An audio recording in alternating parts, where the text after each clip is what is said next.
శ్రీ సాయి సచ్చరిత్రము 21వ అధ్యాయము. వి.హెచ్. ఠాకూర్, అనంతరావు పాటంకర్, బండరీపురం ప్లీడరు, వీరి కథలు. ఈ అధ్యాయంలో హేమడ్ పంతు, వినాయక హరిశ్చంద్ర ఠాకూర్ బి.ఏ., అనంతరావు పాటంకర్ పూనా నివాసి మరియు పండరీపురం ప్లీడర్ గురించిన కథలు చెప్పెను. ఈ కథలన్నయూ ఆనందదాయకమైనవి. ఇవి సరిగా చదివి గ్రహించినచో ఆధ్యాత్మిక మార్గమునకు దారి చూపును. ప్రస్తావన: సామాన్యంగా మన గతజన్మ పుణ్యం సముపార్జన వలన మహాత్ముల సాంగత్య భాగ్యం పొంది దాని వలన మేలు పొందెదము. దీనికి ఉదాహరణగా హేమడ్ పంత్ తన సంగతినే చెప్పుచున్నారు. బొంబాయి దగ్గరగా ఉన్న బాంద్రాకు ఇతడు చాలా కాలం మెజిస్ట్రేటుగా ఉండెను. అక్కడ పీర్ మౌలానా అను మహమ్మదీయ మహాత్ముడు నివసించుచుండెను. అనేక మంది హిందువులు, పారసీకులు, ఇతర మతస్థులు పోయి వారిని దర్శించుచుండిరి.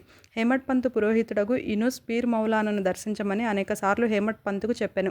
కానీ ఏవో కారణముల చేత హేమడ్ పంతు ఆ మహాత్ముని దర్శించలేకపోయెను. అనేక సంవత్సరముల తర్వాత అతని వంతు వచ్చెను.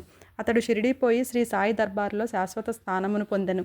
దురదృష్టవంతులకు ఇట్టి మహాత్ముల సాంగత్యం లభించదు. కేవలం అదృష్టవంతులకే అట్టిది లభించును.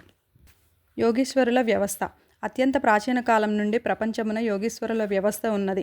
అనేక మంది యోగులు అనేక చోట్ల అవతరించి వారికి విధింపబడిన పనులను నెరవేర్చెదరు.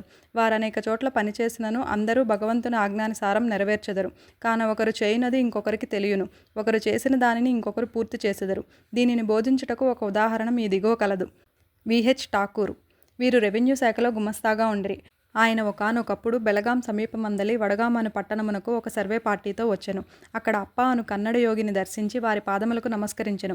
ఆ యోగి నిశ్చలదాసు రచించిన విచారసాగరమను వేదాంత గ్రంథమును సభలో ఉన్న వారికి బోధించుచుండెను. ఠాకూర్ పోవునప్పుడు వారు సెలవు కోరగా వారిట్లు చెప్పిరి: ఈ పుస్తకమును నీవు చదవవలెను. నీవట్లు చేసినచో నీ కోరికలు నెరవేరును. ముందు ముందు నీ ఉద్యోగమునకు సంబంధించి పని మీద ఉత్తర దిక్కునకు పోయినప్పుడు నీ అదృష్టవశమున నీకొక గొప్ప మహాత్ముని దర్శనం కలుగును. వారు నీ భవిష్యత్తుకు మార్గమును చూపెదరు. నీ మనస్సునకు శాంతి ఆనందములు కలుగచేసెదరు. ఆ తర్వాత ఠాకూర్ జున్నూరుకు బదిలీ అయ్యెను.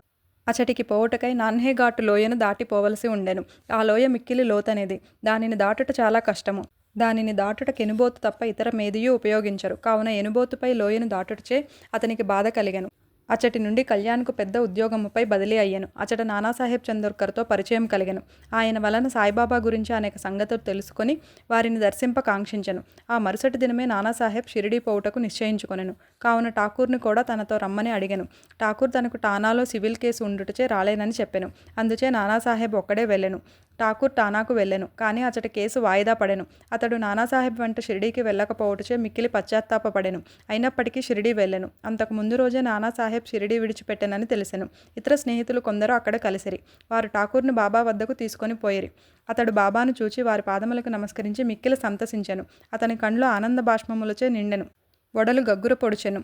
కొంతసేపటికి సర్వజ్ఞుడగు బాబా ఇట్లనెను: ఇచటి మార్గం అప్పా బోధించు నీతులంత సులభం కాదు.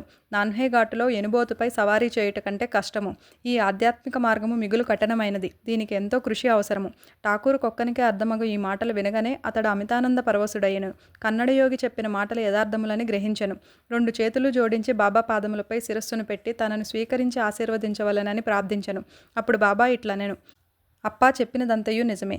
కానీ అవన్నీయూ అభ్యసించి ఆచరణలో పెట్టవలెను. ఊరకనే గ్రంథములు చదువుట వలన ప్రయోజనం లేదు. నీవు చదివిన విషయమును గూర్చి జాగ్రత్తగా విచారించి అర్థం చేసుకొని ఆచరణలో పెట్టవలెను. లేనిచో ప్రయోజనం లేదు. గురువు అనుగ్రహం లేని ఉత్త పుస్తక జ్ఞానం నిష్ప్రయోజనము. విచారసాగరములోని సిద్ధాంత భాగవతమును ఆనాడు చదివియుండెను. కానీ ఆచరణను షిరిడీలో నేర్చెను. ఈ దిగువ చెప్పిన ఇంకొక కథ కూడా ఈ సత్యమును బలపరచును. అనంతరావు పాటంకర్. అనంతరావు పాటంకర్ అను పూనా పెద్ద మనుష్యుడొకడు బాబాను చూడగోరెను. షిరిడీ వచ్చి బాబా దర్శనం చేసెను. అతని కండ్లు సంతుష్టి చెందెను. అతడు ఆనందించెను.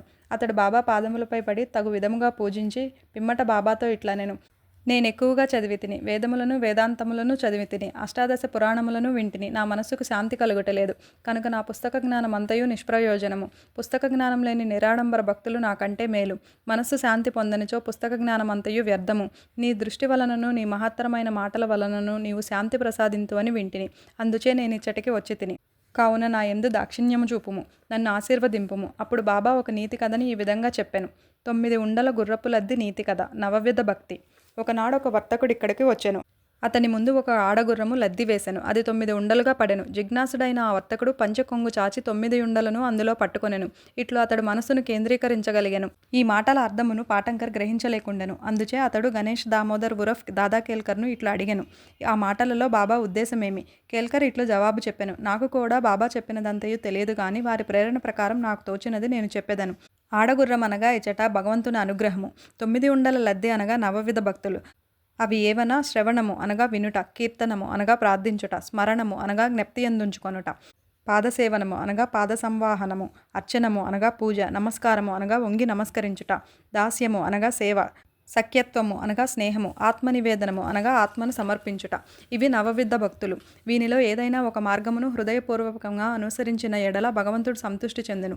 భక్తుని గృహమందు ప్రత్యక్షమగును. భక్తి లేని సాధనములన్నీ అనగా జపము, తపము, యోగము, ఆధ్యాత్మిక గ్రంథముల పారాయణము, వానిలోని సంగతులను ఇతరులకు బోధించుట మొదలగునవి నిష్ప్రయోజనము. భక్తియే లేనిచో వేదములలోని జ్ఞానము, జ్ఞాని అను గొప్ప ప్రఖ్యాతి, నామమాత్రమునకే చేయు భజన ఇవన్నీ వ్యర్థము. కావలసినది ప్రేమాస్పదమైన భక్తి మాత్రమే. నీవు కూడా ఆ వర్తకుడు అనుకొనుము, లేదా సత్యమును తెలుసుకొనుటకు ప్రయత్నించుచున్న వ్యక్తి అనుకొనుము. వాని వలె నవవిధ భక్తులను ప్రోగు చేయుము, ఆతురతతో ఉండుము. వాని వలె నవవిధ భక్తులను ఆచరణలో పెట్టుటకు సిద్ధంగా ఉండుము. అప్పుడే నీకు మనస్థైర్యము, శాంతి కలుగును. ఆ మరుసటి దినం పాటంకర్ బాబాకు నమస్కరించుటకు పోగా 9 గుర్రపు లద్ది ఉండలను ప్రోగు చేసితివా లేదా అని ప్రశ్నించెను. అతడు తాను నిస్సహాయుడననియు బాబా అనుగ్రహంచే మాత్రమే వానిని సులభంగా ప్రోగు చేయవచ్చును అనెను. అప్పుడు బాబా శాంతి క్షేమములు కలుగునని ఆశీర్వదించెను. పాటంకర్ అమితానందభరితుడయ్యెను. పండరీపురం ప్లీడరు. ఒక చిన్న కథతో ఈ అధ్యాయమును ముగించెదను. ఆ కథ బాబా సర్వజ్ఞుడని తెలుపును. ప్రజలను సరి అయిన మార్గమును పెట్టుటకు, వారి తప్పులను సవరించుటకు బాబా సర్వజ్ఞత్వమును ఉపయోగించుచుండెడివారు. ఒకనాడు పండరీపురం నుండి ఒక ప్లీడర్ వచ్చెను. అతడు మసీదుకు పోయి సాయిబాబాను దర్శించెను. వారి పాదములకు నమస్కరించెను. అడగకుండానే దక్షిణ ఇచ్చెను. జరుగుచున్న సంభాషణలు వినుటకు ఒక మూల కూర్చుండెను. బాబా అతని వైపు ముఖం తిప్పి ఇట్లనెను: ప్రజలంత టక్కరులు వారి పాదములపై పడెదరు, దక్షిణ ఇచ్చెదరు, కానీ చాటును నిందించెదరు. ఇది చిత్రము కాదా? ఆ మాటలు ప్లీడర్కు సూటిగా తగిలినవి. ఎవరికి బాబా మాటల్లోని అంతరార్థం బోధపడలేదు. ప్లీడర్ మాత్రం గ్రహించెను. కానీ అక్కడ ఏమీ మాట్లాడలేదు. వాడకపోయిన పిమ్మట ప్లీడరు కాకాసాహెబ్ దీక్షిత్తో ఇట్లనెను: బాబా చెప్పినదంతయు యథార్థమే. ఆ బాణం నాపై ప్రయోగించిరి. అది నా గురించియే. నేనెవరిని నిందించకూడదు, తృణీకరించరాదని బోధించుచున్నది. పండరీపురం సబ్జడ్జియగు నూల్కర్ తన ఆరోగ్యాభివృద్ధి కొరకు షిరిడీకి వచ్చెను. ఇచటనే మకాం చేసెను. ప్లీడర్ల విశ్రాంతి గదిలో దీని గురించి వివాదం జరిగెను. రోగముచే బాధపడుచున్న సబ్జడ్జి ఔషధమును సేవించక షిరిడీకి పోయిన మాత్రమున బాగగునా అని మాట్లాడుకొనిరి. సబ్జడ్జిని వ్యాఖ్య చేసిరి. సాయిబాబాను నిందించిరి. నేను కూడా అందు కొంత భాగం వహించితిని. నేను చేసినది సమంజసం కాదని ఇప్పుడు సాయిబాబా నిరూపించెను. ఇది నాకు దూషణ కాదు, నాకిది ఆశీర్వచనమే. ఇది నాకు ఒక ఉపదేశము. నేనిక మీదట ఎవరిని దూషించరాదు, ఎవరిని నిందించరాదు, ఇతరుల విషయంలో జోక్యం కలుగు చేసుకొనరాదు. పండరీపురమునకు షిరిడీ 300 మైళ్ళ దూరమున ఉన్నది. బాబా సర్వజ్ఞుడొకటిచే పండరీపురంలో ప్లీడర్ల విశ్రాంతి గదిలో ఏమి జరిగినో తెలుసుకొనిరి. ఈ నడుమున ఉన్న స్థలము, నదులు, అడవులు, పర్వతములు వారి సర్వజ్ఞత్వమున అడ్డుపడలేదు. వారి సర్వమును చూడగలిగిరి. అందరి హృదయములలో గల దానిని చదువగలిగిరి. వారికి తెలియని రహస్యమేదియూ లేదు. దగ్గర ఉన్నవి, దూరంగా ఉన్నవి, ప్రతి వస్తువు కూడా పగటి కాంతి వలె వారికి తేటతెల్లము. ఎవడైనా దూరంగా కానీ దగ్గరగా కానీ ఉండనిము. బాబా సర్వంతర్యామి అగుటచే వారి దృష్టి నుంచి తప్పించుకొనుటకు వీలు లేదు. దీనిని బట్టి ప్లీడర్ ఒక నీతిని నేర్చుకొనెను: ఒకరిని గురించి చెడు చెప్పరాదు, మరియు అనవసరంగా వ్యాఖ్యానం చేయరాదు. అట్లు బాబా అతని దుర్గుణమును పోగొట్టి సన్మార్గమందు పెట్టిరి. ఇది ఒక ప్లీడరుని గురించిదైనప్పటికీ అందరికీ వర్తించును. కాబట్టి ఈ కథ బోధించు నీతిని జ్ఞప్తి అందుంచుకొని మేలు పొందెదం గాక. సాయిబాబా మహిమ అగాధము, వారి లీలలు కూడా అట్టివే, వారి జీవితము అట్టితే. వారు పరబ్రహ్మము యొక్క అవతారమే. 21వ అధ్యాయం సంపూర్ణం. ఓం నమో సాయినాథాయ.